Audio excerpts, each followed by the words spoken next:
On est au morceau, page 389. Il dit Vayareu otanu amitzrim. Ils ont Vayareu otanu amitzrim. Les Égyptiens nous ont fait du mal. D'accord? Ça veut dire que toute l'histoire, elle a commencé bien.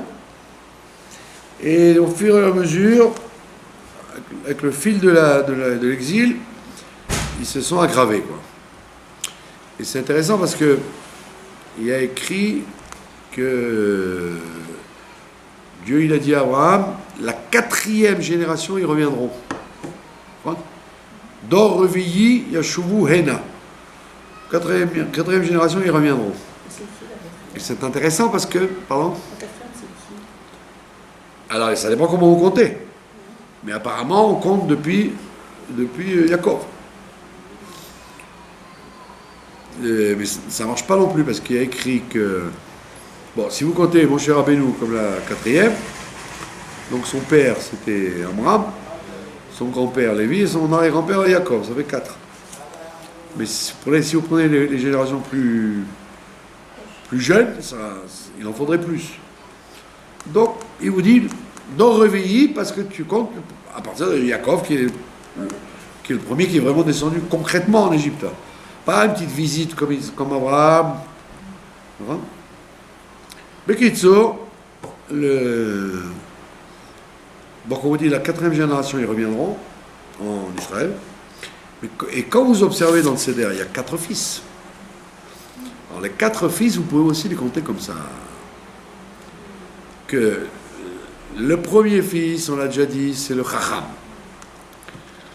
Chacham, il est religieux, il fait la Torah, il croit en Dieu, il croit dans les mitzvot, il est accroché à la tradition. Le deuxième fils, il va à l'encontre. C'est ce qu'on appelle le conflit de génération. Qu'on trouve toujours, d'accord? Que ce soit dans le monde religieux ou le monde laïque ou le monde goy, en général, les enfants, ils aiment bien aller contre les parents. Toi, tu aimais le bleu, moi, je préfère le vert. C'est l'esprit de contradiction des enfants, d'accord? Jusqu'à ce qu'ils vieillissent et ils se rendent compte qu'ils font comme leurs parents. Mais jusqu'à ce moment-là, jusqu'à ce moment-là, tu dis blanc, je dis noir. D'accord? Donc c'est le rachat de la table. Le rachat de la table, il n'est pas d'accord avec son père, là, et son père lui dit fais ça, il dit non, le contraire. Enfin, on voit d'ailleurs que c'est très rare, même chez les grands rabbinim, les grands tzadikim, c'est très rare que le fils, il était dans le même chemin que son père. Ça a toujours été... c'est rare. Il y a toujours un autre chemin. Pas forcément pour embêter le père, mais un autre chemin. Donc là, le rachat, c'est pour embêter le père.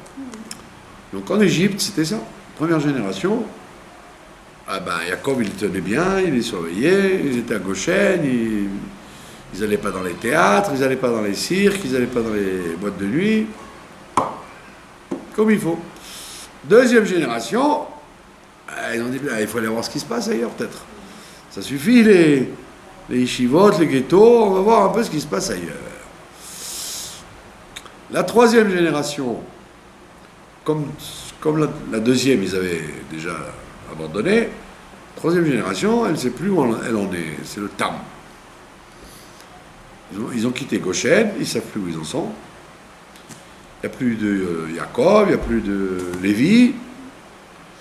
Donc, quand ils sont chez les Égyptiens, ils écoutent. Quand ils sont à Goshen, ils écoutent. Là où ils sont, ils s'exécutent. Tam. Ils ne sont pas compliqués. Maintenant, le fils du Tam, c'est le Sheino Yodé Alishol. C'est pas du tout, puisque son père lui-même ne savait pas où il habitait. Alors lui-même, il va pas dire je veux être dans ce chemin-là, il ne sait même pas où il en est. Sheino Yodé Alishol, et c'est ça la prophétie d'Abraham. Dans Revi'i Yashuvuena, ça veut dire bien que la quatrième génération, elle ne connaît rien, elle ne sait même pas de quoi on parle, je les sortirai de là et je les ramènerai dans la terre de la Géoula. Ça veut dire c'est un chidouche, c'est pour te dire, qu'est-ce que tu crois, que la quatrième génération, ils tiennent la route bien? Pas du tout. C'est comme on va en Perse, enfin en Perse. C'est le grand argument des sionistes. En Perse, quand on s'est débarrassé de Achashverosh, après il y a eu Ezra, il leur a dit, bon, alors, ça y est, on a l'autorisation de reconstruire le Beth Amikdash, on retourne. Ils ne sont pas retournés. Ils ne sont pas retournés parce qu'ils étaient bien à Babel. Ils n'allaient quand même pas abandonner leur situation. En plus, ils étaient en général mariés avec des femmes de là-bas. Une très forte assimilation là-bas aussi. Donc on voit bien que c'est une escalade. C'est une dégringolade, voilà, une escalade des forces du mal. Donc il te dit, Vayareu otanu amitzrim, les Égyptiens nous ont fait du mal. Donc comme d'habitude, on ne dit pas que c'est de notre faute. Ils nous ont fait du mal. On ne veut pas dire c'est parce qu'on n'était pas comme il faut. Ça c'est le pshat de la Haggadah. Ils nous ont fait du mal. Maintenant il y a un grand rave qui s'appelait le Shla, le Shnei Luchot Abrit, Rav Horowitz.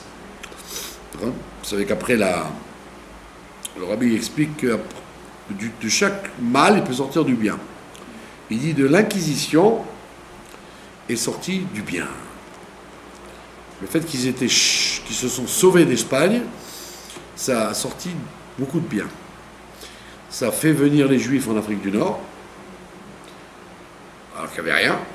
Donc ils ont commencé à construire là-bas, dans les pays d'Afrique du Nord. Il y en a qui sont arrivés ici. Donc l'école de la Kabbalah de Rabbi Moshe Cordovero et Arizal et tous, c'est des gens qui ont fui l'Espagne. Et il y a ceux qui sont arrivés en Europe, qui se sont sauvés par la France, et ils sont arrivés en Allemagne, en Pologne, etc. Et ils ont emmené la Kabbalah dans ces pays-là. Tout ça, c'est d'Espagne et du Portugal. Ça veut dire qu'ils étaient séfarades alors? Ah oui, à l'origine, c'était descendant du Guérouche séfarade, ouais. Il y a une grande famille israélienne qui s'appelle Segal. Segal, ils sont d'origine de Portugal. Il y a une grande famille chassidique qui s'appelle Portugal. Ils étaient du Portugal. Oui, mais c'est-à-dire que l'Espagne, c'était toute la culture juive. Donc ils ont alimenté l'Afrique du Nord, Israël et l'Europe. Donc c'est énorme.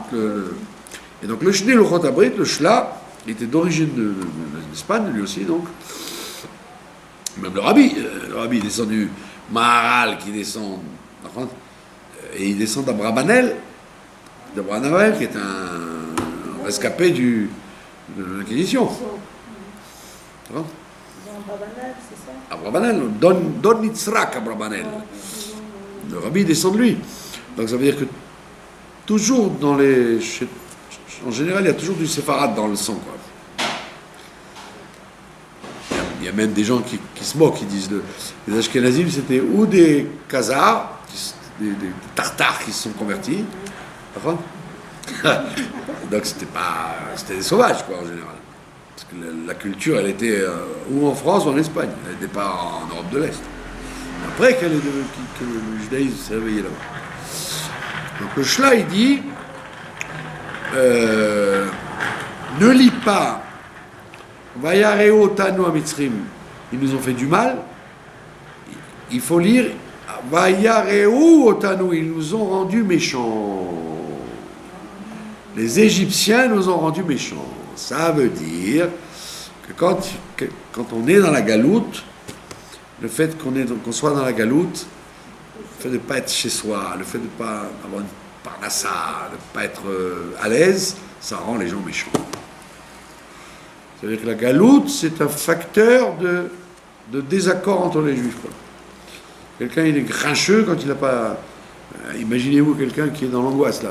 Avant Pessah, il n'a pas de quoi acheter les matzot ou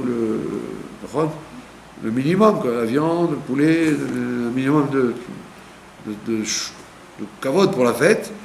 Ben, imaginez-vous dans quel état il est. Alors, la maison, hein, ça rend les gens méchants. La misère, ma grand-mère disait la misère rend ingénieux. Mais la misère, elle rend aussi méchant. Elle rend agressif.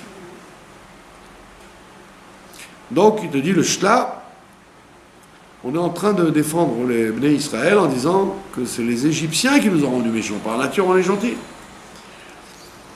Vayanunu, et ils nous ont fait souffrir. Vayanunu, c'est la chante inouï, ta'anit. Tout ça, ça veut dire souffrir. Et ils nous ont fait souffrir. Alors, quelle était la souffrance au départ? Ils nous ont donné un travail dur. Alors, c'est quoi le travail dur? Avant, ils ne travaillaient pas dur. Ils ne se cassaient pas la tête, comme on dit. Ils étaient cool. Puis, Tom vient les Égyptiens, ils leur disent, maintenant, vous allez commencer à travailler sérieusement. Ça ne se fait pas de traîner. Donc, ils leur ont donné du travail. C'est ce qu'on dit d'ailleurs, que quand quelqu'un n'est pas capable de s'asseoir à étudier, il vaut mieux qu'il aille travailler. Parce que sinon, il tombe mal. Le fait de ne rien faire, ça rend les gens voyous. Donc il faut les occuper. Donc c'était pas si mal que ça, on leur donne un avoda kasha, parce que ça les a rendus efficaces, travailler. Alors qu'est-ce qu'il y a eu? Vayareu otanu. Et qu'est-ce qu'ils nous ont fait? D'où on sait qu'ils nous ont fait du mal? Parce qu'il y a écrit chez Neymar, Avan yitrak malo pen yirbe. Comme c'est Bilam qui a proposé ça. Bilam, il a dit, allons-y, trouvons des systèmes pour ne pas qu'il ait beaucoup d'enfants. Parce que si jamais il y a une guerre qui se déclenche, il va se mettre avec les ennemis. Ça veut dire que l'accusation de Bilam, c'est l'accusation de Madame Le Pen aujourd'hui d'ailleurs, c'est que les Juifs, ils ne sont pas des fidèles serviteurs du pays où ils sont. Et donc s'il y a une guerre, ils sont contre nous. On ne va pas se mettre avec nous, on va se mettre contre nous. C'est un argument qui s'est toujours retrouvé dans les antisémites. Alors il y a ceux qui disent non, c'est pas bon qu'ils partent, parce que c'est eux qui font vivre l'économie et le rôle.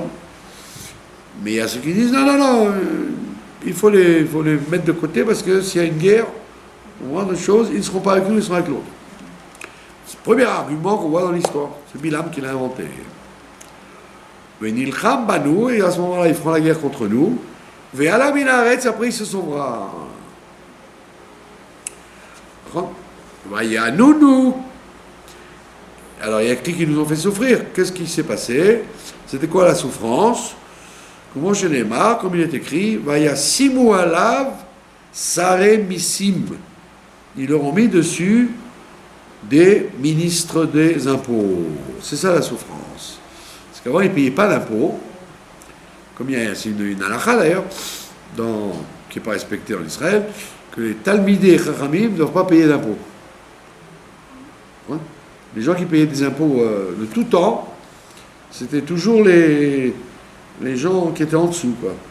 Ou les esclaves, ou les étrangers, mais les riches, les nobles, ils ne payaient pas d'impôts. Plus on est riche, plus on s'enrichit. Et ben, voilà, plus on est riche et plus on s'enrichit. Et donc, ils avaient du piston, comme on dit, ils avaient une protexia, parce qu'ils ne payaient pas d'impôts. Et les Égyptiens, ils ont dit, attends, il y a quelque chose qui ne va pas là. Pourquoi tous les peuples, ils payent des impôts et eux non? Ils les ont fait souffrir en disant, maintenant vous allez payer des impôts. Le man anoto, c'est pour ça que le système démocratique, entre guillemets, entre parenthèses, ils disent les impôts pour tout le monde, quoi. Mais c'est pas toujours vrai, parce que les impôts pour tout le monde, il y en a qui arrivent bien à s'en sortir pour ne pas en payer. D'accord ? Il y avait à la radio, ils avaient interrogé des gens très riches.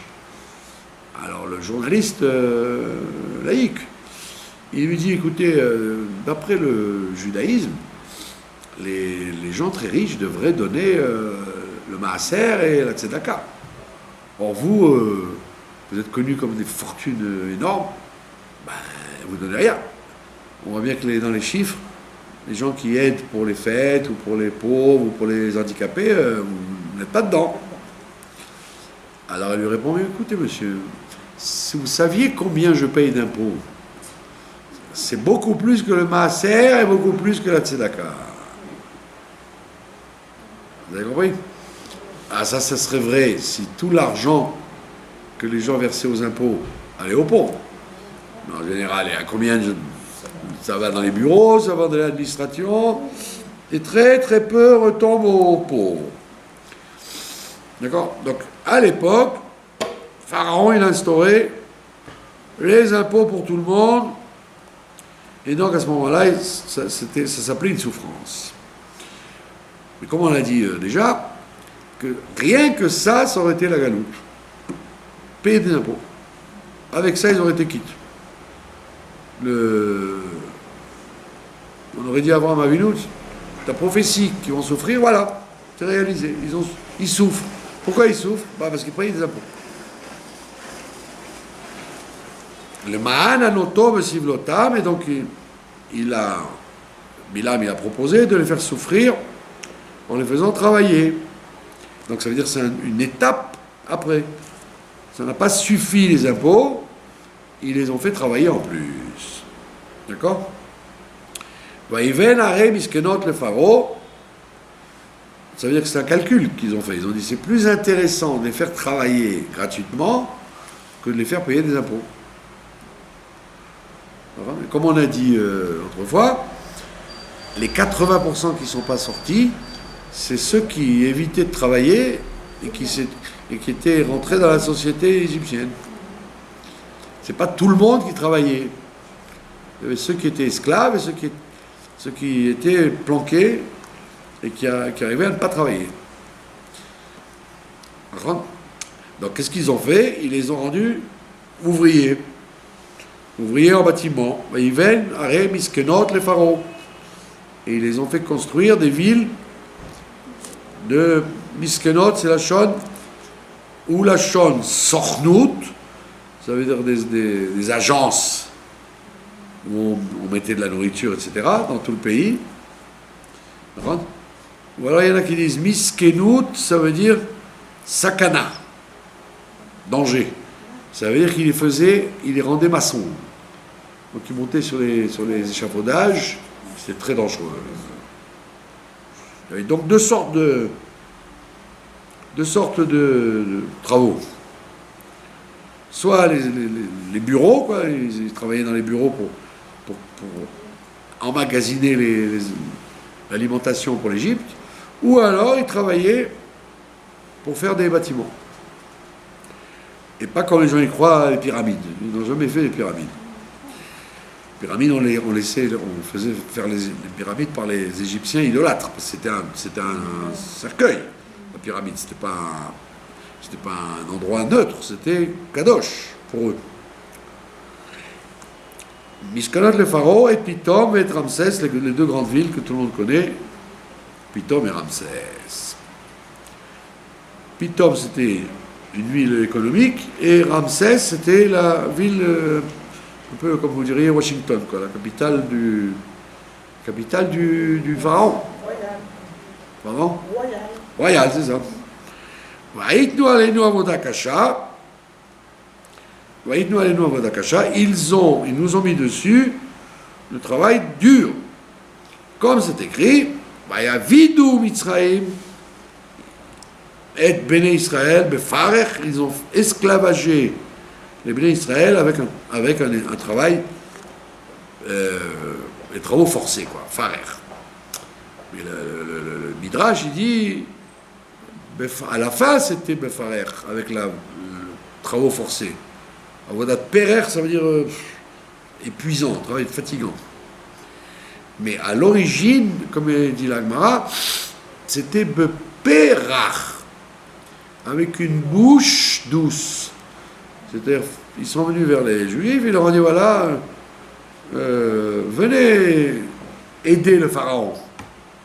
Le pharaon, il vous l'aimait, vous le respectez, vous l'applaudissez.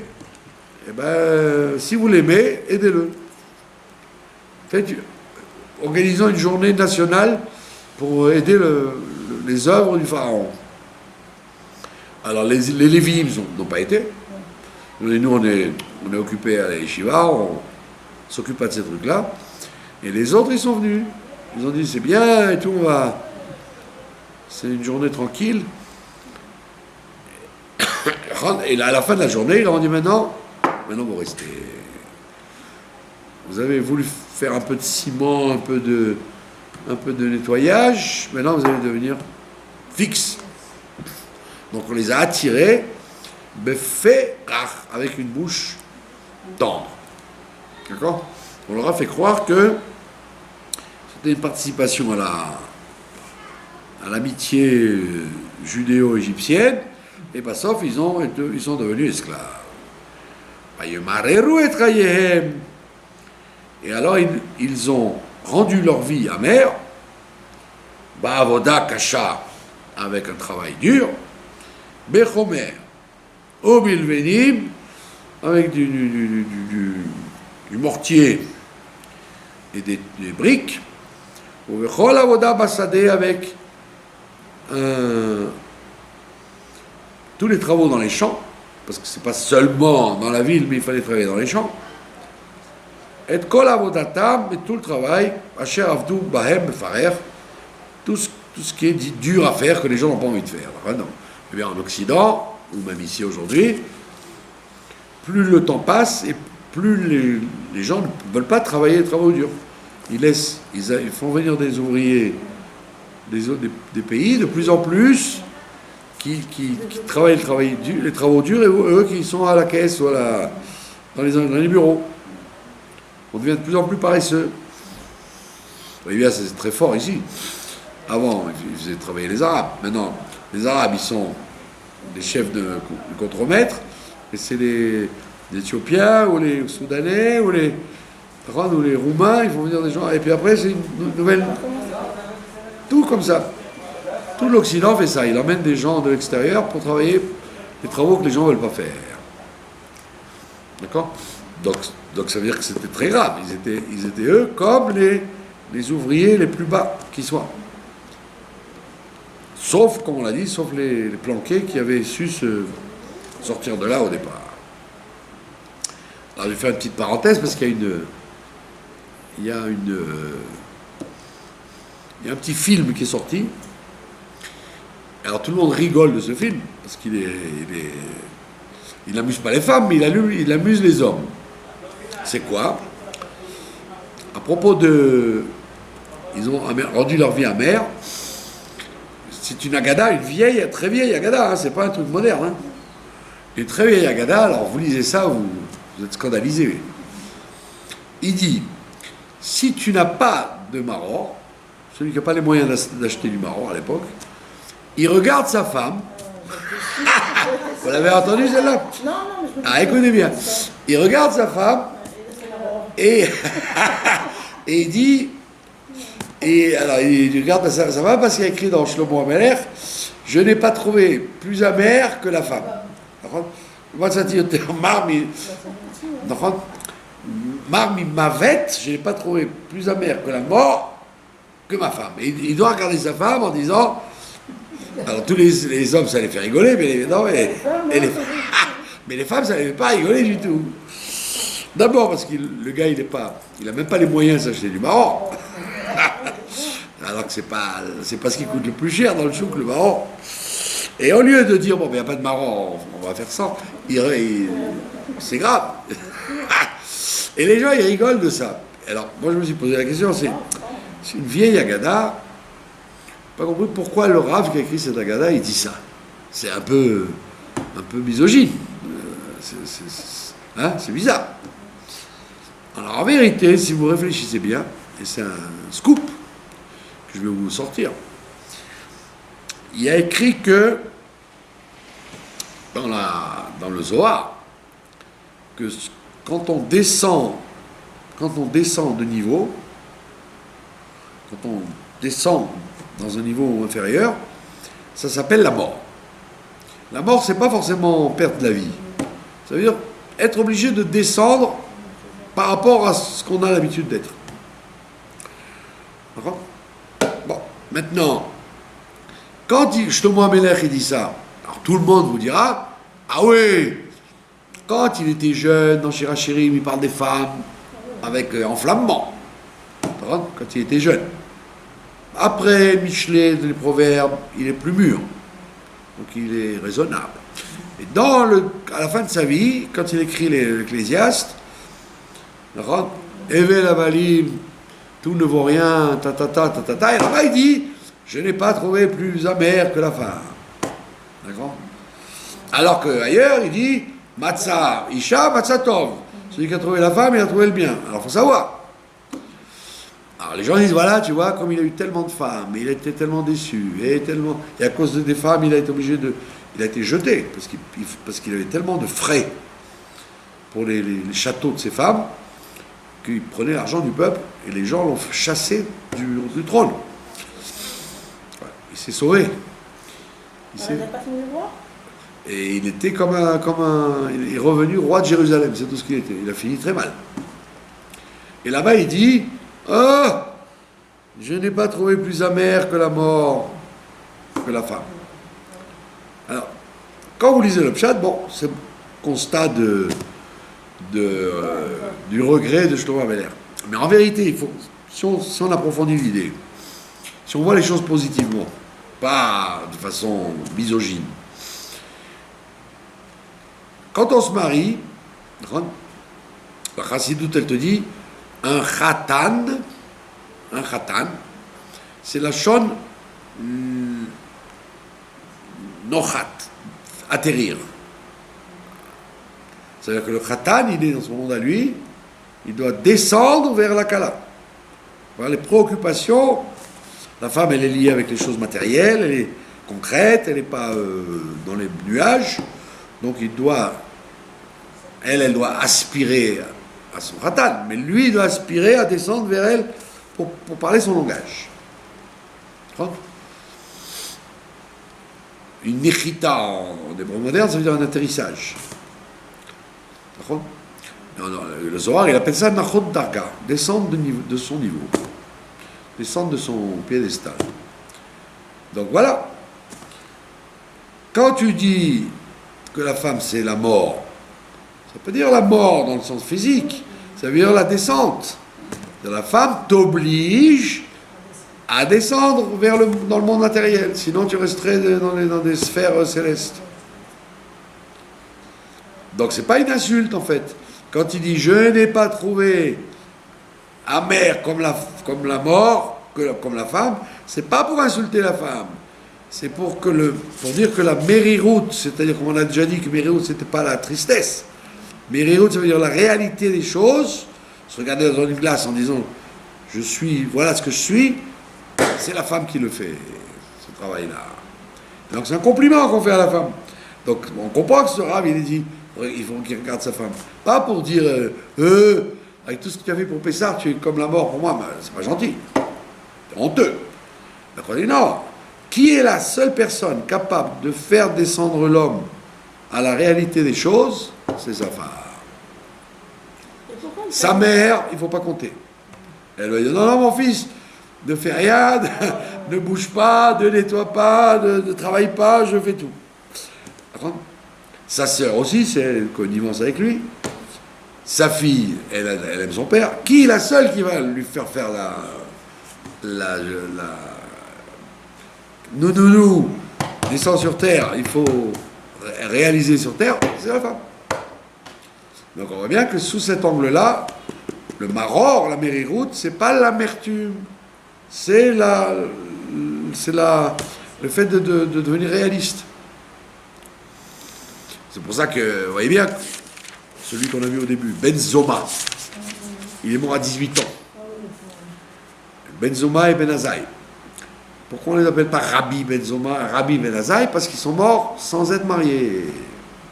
Ça veut dire que tu peux être le plus grand racham, le plus grand sage, tu n'es pas un homme tant que tu n'es pas marié. C'est la femme qui te fait descendre à la réalité des choses.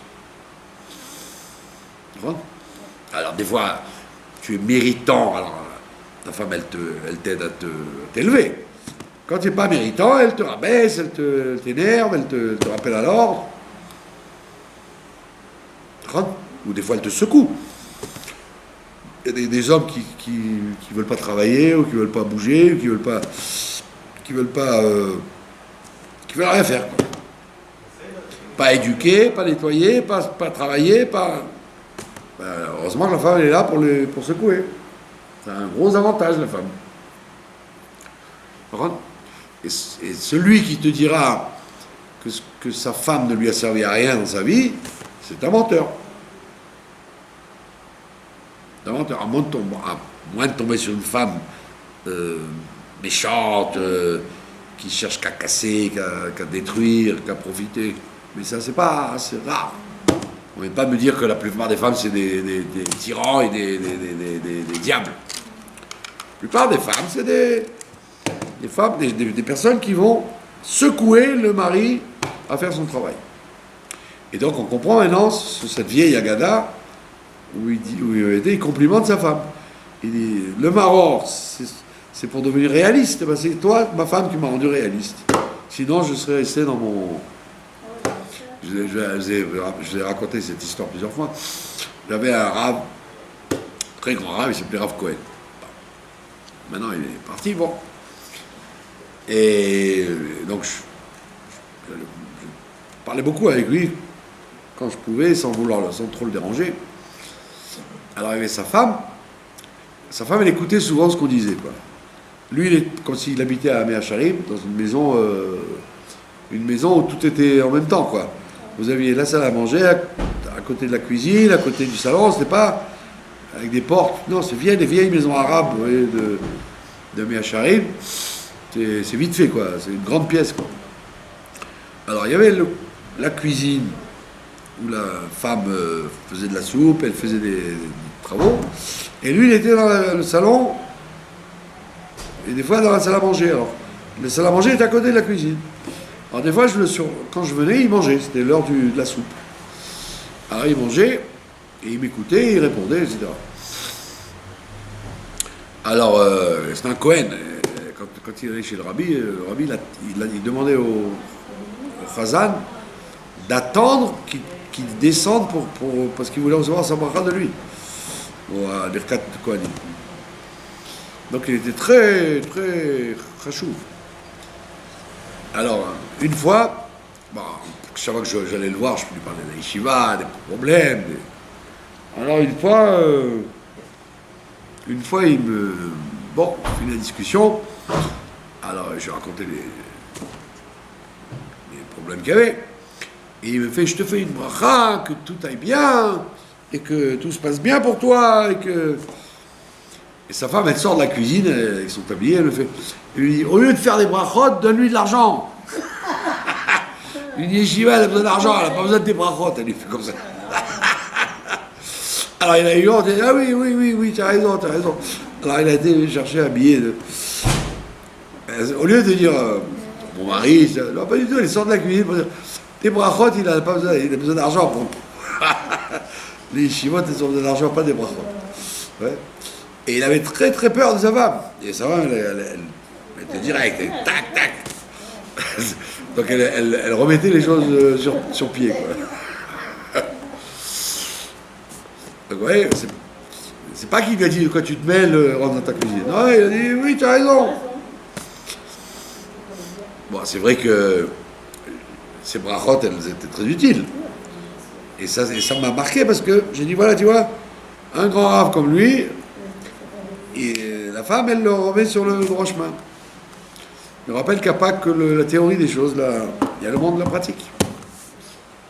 Ça s'appelle Maror. Ouais, c'était intéressant, vous voyez, cette. Vayemar Ero et Chayem, donc ils les ont rendus amers.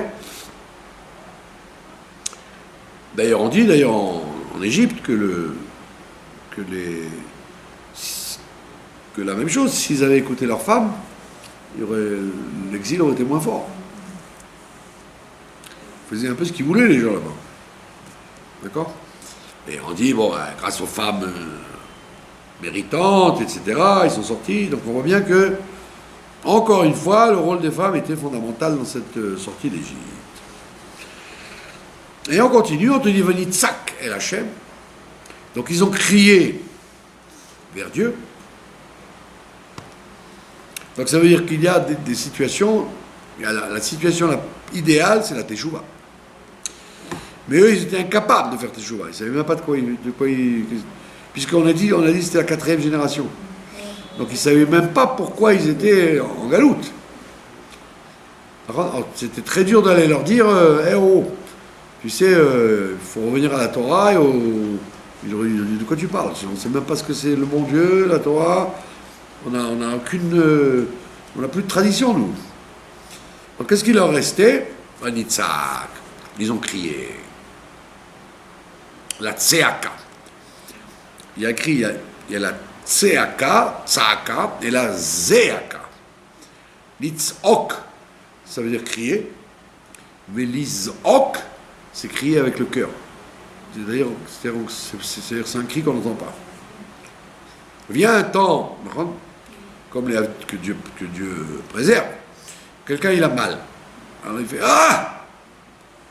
Mais quelqu'un il a tellement mal qu'il crie même plus. Tellement la douleur est forte. Donc c'est pas parce que quelqu'un ne crie, dont on l'entend plus, que le cri n'est pas plus fort. Au contraire. Donc là c'est le premier stade, Vanitzak. Ils ont crié en faisant oh! Ils ont crié vers Dieu. Eloké Avotenu, le Dieu de nos pères. Donc vous voyez, il ne dit pas leur Dieu. Il dit le Dieu de nos pères. C'est-à-dire qu'eux, ce n'était pas leur Dieu à eux. C'était le Dieu de nos pères. Ils disaient, ah, je me rappelle, mon grand-père, mon père me rappelle. Vous avez compris? Ils se sont rattachés quelque part à la tradition, quoi. Il n'y a pas écrit Vanitzak el Hashem Eloké Avoteihem. Eloké Avoteinu, le Dieu de nos pères. Il aurait pu dire Elokénu, notre Dieu. Vaishma Hashem, et donc Dieu a entendu, et Kolenu, il a entendu notre voix. Vayar et Onienu, et il a vu notre tristesse, notre malheur. Vet Amalenu et notre peine. Notre peine, c'est-à-dire le fait que ce soit très, très lourd. Vet Lachatzenu et notre pression. Lachat, ça veut dire la pression, l'oppression. D'accord? Alors, ça veut dire quoi? Ça veut dire que quand quelqu'un... il y a des gens, des fois, qui crient. Alors on répond, oh, il n'a pas Emouna, il crie. Et non, il faut quand on a besoin, on doit crier. Il n'y a pas de honte à crier. Ce qui n'est pas beau, c'est de faire semblant de crier, de crier sur commande. Mais si tu ne te sens pas bien et que tu as envie de crier, crie. Rentre. Et donc, il y a 3 stades ici. Il y a le stade de la souffrance, inouï, amal et lachat. C'est 3 formes. Vanitzak el Hashem Eloké Avotek, comment je l'ai on le sait, il y a écrit Vayi Bayamim Arabim Ahem. On te dit que quand le temps a passé, Vayamot Melech Mitzraïm, il y a le roi d'Égypte qui est mort. Donc l'étape, même dans le film de Cécile Bedmil, il te raconte qu'il y a 2 rois, il y a 2 pharaons. Donc c'est connu même par les historiens qu'il y a eu 2 pharaons, l'un plus méchant que l'autre. D'accord? L'un plus méchant que l'autre, Vayamot Melech Mitzraïm, le premier est mort, Vayanchou Bnei Israël min ha'avoda, Et donc j'aurais dit, ben voilà, s'il est mort, peut-être le deuxième, il va dire, bon, je vais arrêter de les embêter. Pas du tout, il est encore pire. Ils ont, Vayankhu, ils soupiraient à cause du travail. C'est-à-dire que le travail était plus dur avec le deuxième qu'avec le premier. Donc c'est crescendo, quoi. Plus ça va et plus la galoute devenait pénible.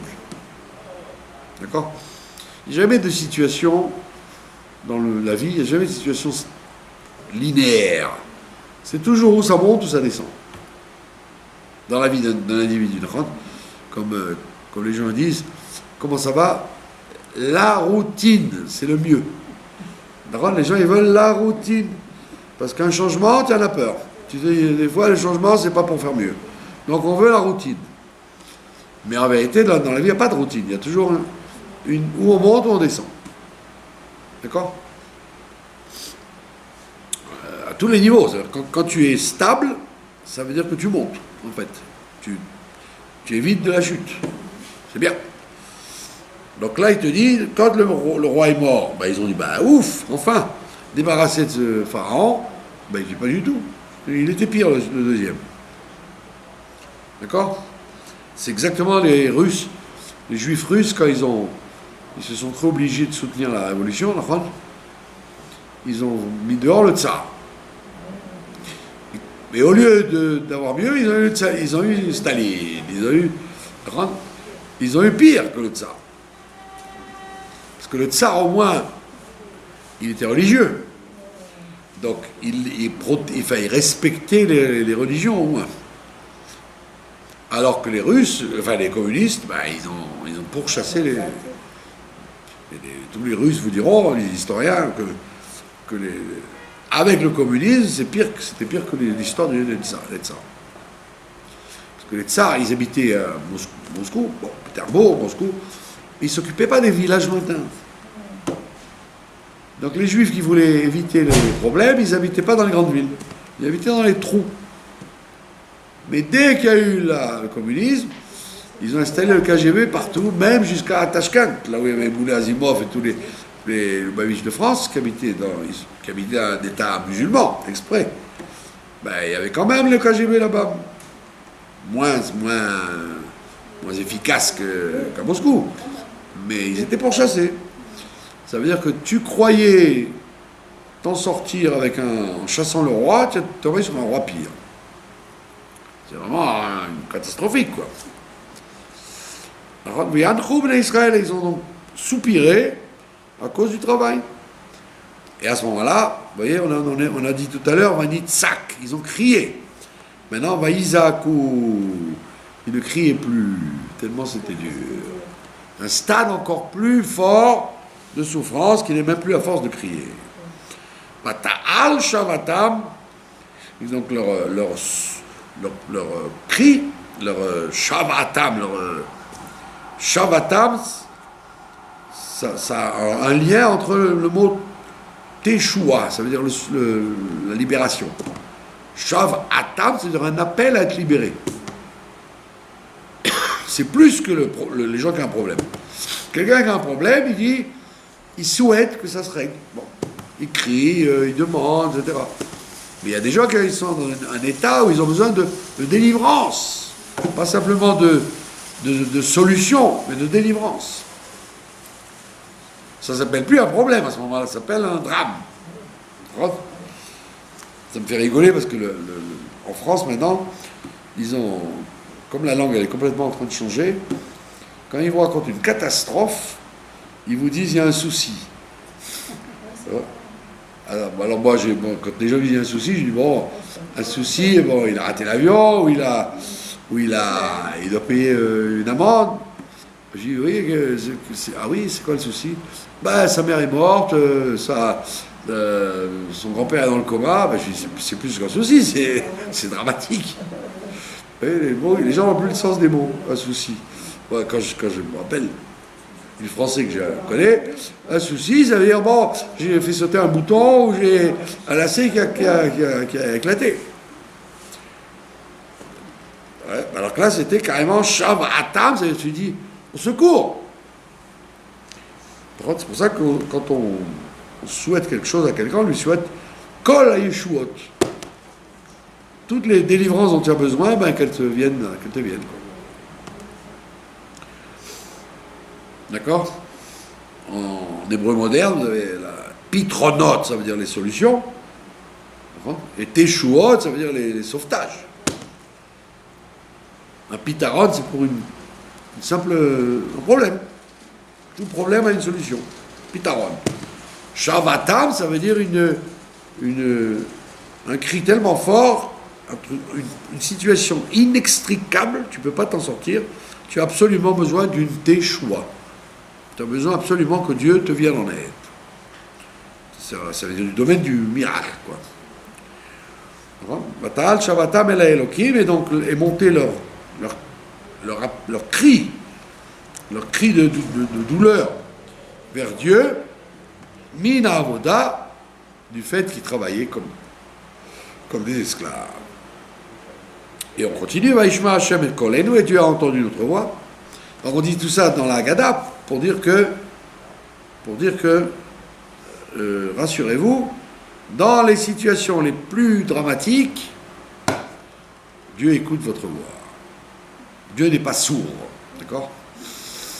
Comme il disait Elie Wiesel, après la Shoah, c'est dans l'année encore. Après la Shoah, les gens lui disaient mais où était Dieu pendant la Shoah? Alors lui il a répondu, moi la question que je me pose, où étaient les hommes? Dieu, j'ai pas de crainte qu'il y était, même s'il faisait semblant de ne pas y être, il y était. Mais où était l'humanité? Donc ça veut dire que c'est faux de croire que Dieu n'entend pas. Dieu entend très bien. D'accord? C'est pas parce qu'il ne te répond pas au moment où toi tu as envie qu'il ne va pas te répondre. Il te répondra. La preuve, voilà, Vaishma Hashem, Dieu a entendu, et kolenu, notre voix. Comme c'est écrit, Vaishma Elohim et Nakatam, il a entendu leur hurlement, Vaiskor Elohim et Brito, et il s'est rappelé de l'alliance. Quelle alliance?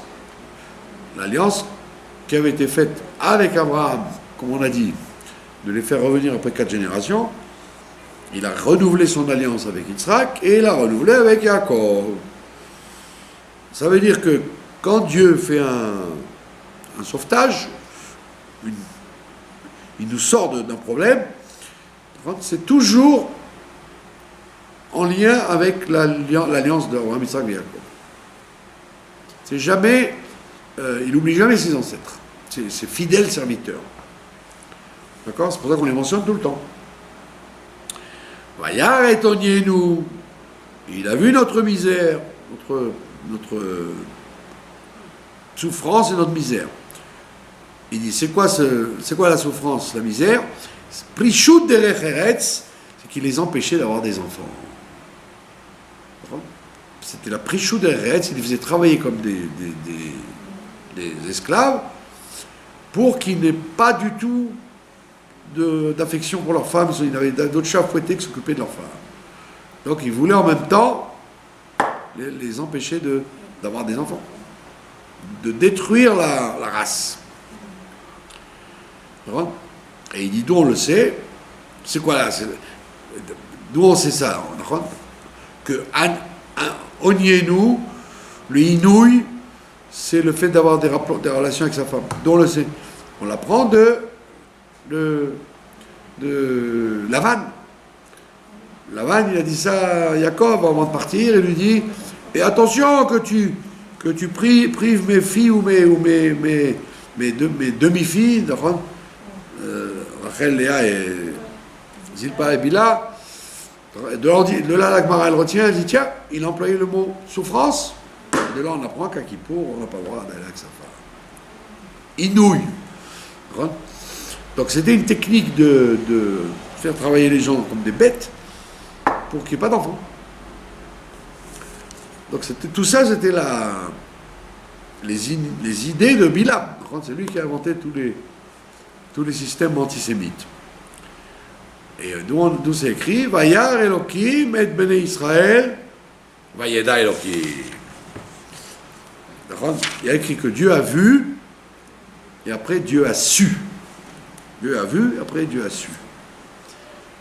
Donc ça veut dire quoi? Ça veut dire qu'il y a deux shlavim. Pour que Dieu voie, il faut qu'il entende. Donc il y a écrit Vaishma, il a entendu. Donc pour qu'il entende, il faut que tu parles. Crie. Ne dis pas Dieu il sait ma souffrance. Non, crie. Prends un Teilim et dis-le à voix haute en parlant au bon Dieu. Du fait que Dieu il entend, donc comme vous entendez un bruit, vous allez voir ce qui se passe. Donc il veut, il voit, et à ce moment-là, il sait. Quand il sait, il intègre. Et quand il intègre, il dit oh ben, à son beddin, Yallah, sortez-moi ces gens-là de leurs problèmes. Voilà, donc on voit bien que là, Gadaël est faite aussi de paroles d'espoir, pas simplement de constatation de la galoute, etc. On te dit, non, t'inquiète pas, les gens qui sont autour de la table, sachez que chacun d'après vos problèmes, Dieu il se trouvera là, il vous sortira de là. Donc c'est très optimiste en fait. On ne dit pas ça pour nous rappeler le passé, c'est pas du folklore, c'est de l'actuel. Voilà, donc je nous souhaite à tous un bon Pessah, Kasher, Saméar, et la Géoula pour chacun.